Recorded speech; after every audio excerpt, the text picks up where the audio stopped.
नमस्कार मित्रों, आइए सुनते हैं आज की कहानी। बहुत पुरानी बात है। मगध राज्य में एक सोनापुर नाम का गांव था। उस गांव के लोग शाम होते ही अपने घरों में आ जाते थे और सुबह होने से पहले कोई भी घर के बाहर कदम नहीं रखता था। इसका एक ही कारण था और वह था डाकू अंगुलीमाल। डाकू अंगुलीमाल मगध के जंगलों की गुफा में रहता था। वह लोगों को लूटता था और जान से भी मार देता था। लोगों को डराने के लिए वह जिसे भी मारता उसकी एक अंगुली काट लेता और उन अंगुलियों की माला बनाकर पहनता। इसलिए उसका नाम अंगुलीमाल पड़ा। गांव के सभी लोग परेशान थे कि कैसे इस डाकू के आतंक से छुटकारा मिले। एक दिन गौतम बुद्ध उस गांव में आए। गांव के लोग उनकी आवभगत करने लगे।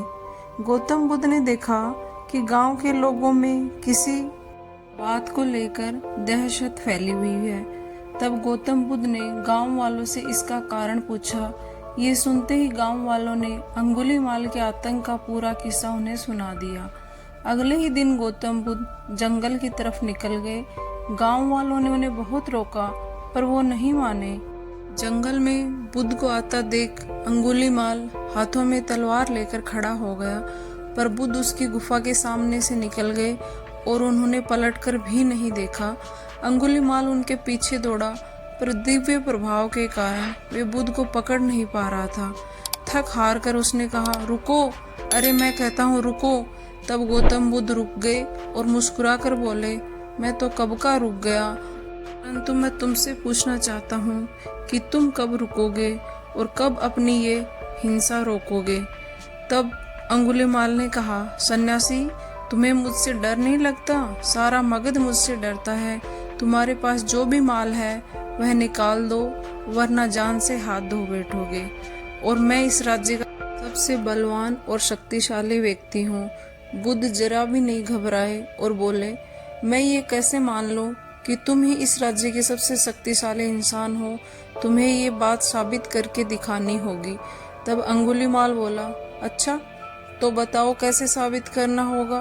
बुद्ध ने कहा, तुम सामने दिख रहे पेड़ से 10 पत्तियां तोड़कर लेके आओ। तब अंगुलीमाल ने कहा, बस इतनी सी बात है, मैं तो पूरा का पूरा पेड़ उखाड़ सकता हूँ। अंगुलीमाल ने 10 पत्तियां तोड़कर तुरंत गौतम बुद्ध के सामने रख दी।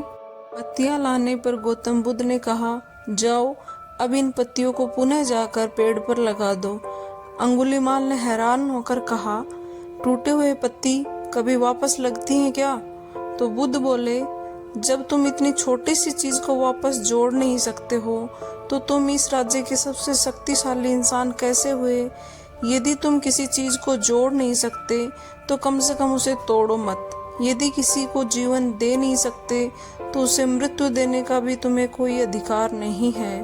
यह सुनकर अंगुलीमाल को भी अपनी गलती का एहसास हो गया और वह उसी दिन से बुद्ध का शिष्य बन गया और उसी गांव में रहकर लोगों की सेवा करने लगा। आगे चलकर यही अंगुलीमाल बहुत बड़ा सन्यासी बना और अहिंसका के नाम से प्रसिद्ध हुआ। अगली कहानी है 3 गांठें। भगवान बुद्ध अक्सर अपने शिष्यों को शिक्षा प्रदान किया करते थे। एक दिन प्रातःकाल बहुत से भिक्षुक उनका प्रवचन सुनने के लिए बैठे थे। बुद्ध समय पर सभा में पहुंचे, पर आज शिष्य उन्हें देखकर चकित हो गए, क्योंकि आज पहली बार वे अपने हाथ में कुछ लेकर आए थे। करीब आने पर शिष्यों ने देखा कि उनके हाथ में एक रस्सी थी। बुद्ध ने आसन ग्रहण किया और बिना किसी से कुछ कहे वे रस्सी में गांठें लगाने लगे। वहां उपस्थित सभी लोग यह देखकर सोच रहे थे कि अब बुद्ध आगे क्या करने वाले हैं। तभी बुद्ध ने सभी से प्रश्न किया, मैंने इस रस्सी में 3 गांठ लगा दी हैं। अब मैं आप लोगों से यह जानना चाहता हूँ, क्या ये वही रस्सी है जो गांठ लगाने से पूर्व में थी? एक शिष्य ने उत्तर में कहा, गुरुजी, इसका उत्तर देना थोड़ा कठिन है। ये वास्तव में हमारे देखने के तरीके पर निर्भर करती है। एक दृष्टिकोण से तो ये रस्सी वही है, इसमें कोई बदलाव नहीं आया है। दूसरी तरह से देखें तो अब इसमें 3 गांठें लगी हुई हैं जो पहले नहीं थी, अतः इसे बदला हुआ रूप कह सकते हैं। पर यह बात भी ध्यान देने वाली है कि बाहर से देखने में भले ही ये बदली हुई प्रतीत हो, पर अंदर से तो ये वही है जो पहले थी। इसका बुनियादी स्वरूप तो अपरिवर्तित ही है। सत्य है, बुद्ध ने कहा। अब मैं इन गांठों को खोल देता हूँ। ये कहकर बुद्ध रस्सी के दोनों सिरों को एक दूसरे से दूर खींचने लगे। उन्होंने पूछा, तुम्हें क्या लगता है, इस प्रकार इन्हें खींचने से क्या मैं इन गांठों को खोल सकता हूँ? नहीं नहीं, ऐसा करने से तो गांठें और भी कस जाएंगी और इन्हें खोलना बहुत मुश्किल हो जाएगा। एक शिष्य ने शीघ्रता से उत्तर दिया। तब बुद्ध ने कहा, ठीक है, अब एक आखिरी प्रश्न बताओ, इन गांठों को खोलने के लिए हमें क्या करना होगा?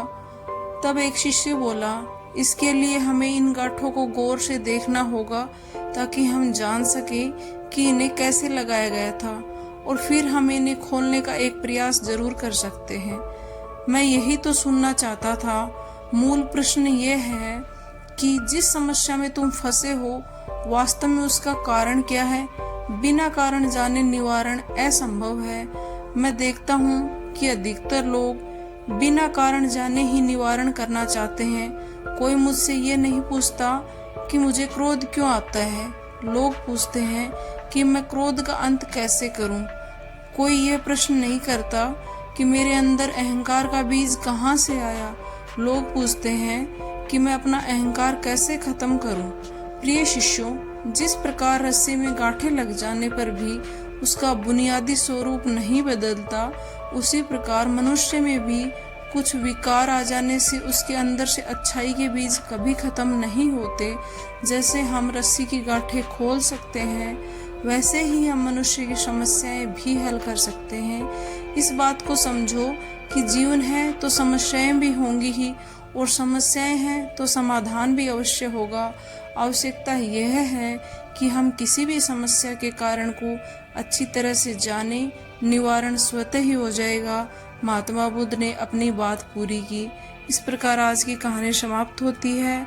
अगर आपको कहानी पसंद आई तो चैनल को लाइक, शेयर और सब्सक्राइब कर दीजिए। बहुत बहुत धन्यवाद।